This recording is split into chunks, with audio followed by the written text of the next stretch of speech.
Marie Zubiri ang USC chairperson ko dahil sa tagal ko dito sa UP, siya ang nakita ko at naranasan ko na tunay na pinaglalaban ang mga karapatan ng scholar ng bayan.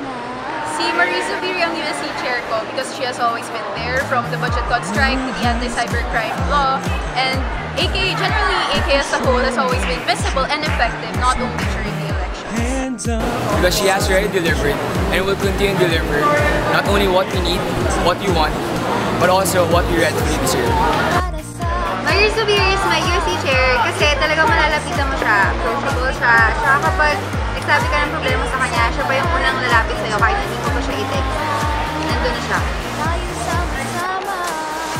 Dahil naniniwala ako sa genuine leadership and collective action ng ating susunod na USC Chairperson Marie Zubiri.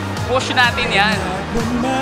I choose Marie Zubiri as the USC Chairperson and Adrian Samba as the USC Vice Chairperson because no other tandem can give us an uncompromised leadership and no other tandem has the best interest of the students. So on March 8, piliin po natin ang servisyong complete. Hatid sa atin ang tandem ni Marie Zubiri and Adrian Samba. Si Marisa ang chairperson ko kasi base sa mga speech niya at sa pagsagot sa mga tanong tuwing RTRs, consistent siya sa paninindigan niya. At alam ko na makakaya niya ang responsibilidad ng isang USC chairperson dito sa UP. Kay Marie Zubiri ako dahil nakakit na hindi lang servisyo, kundi prinsipyo ng Bakit si Adrian Samba ang vice chair at saka chair? Credentials aside, principles aside, may reason is simple. Sila yung mga kandidato, nilalapitan kayo at malalapitan nyo kahit hindi election. So, on March 8, I will go for A to C, Adrian and Marie.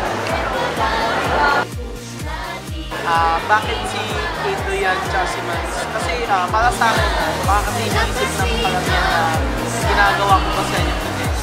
Hindi. Silang dalawa kasi naniniwala ako na ginagawa nila yung sinasabi nila, saka naniniwala rin ako na may pinaglalaban sila.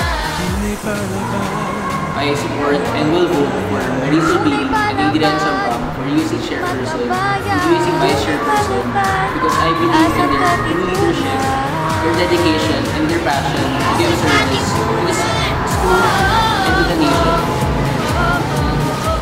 I'm voting for Marie Zubiri as my USC chairperson because as a co-council member, I have seen her work ethics and her principles.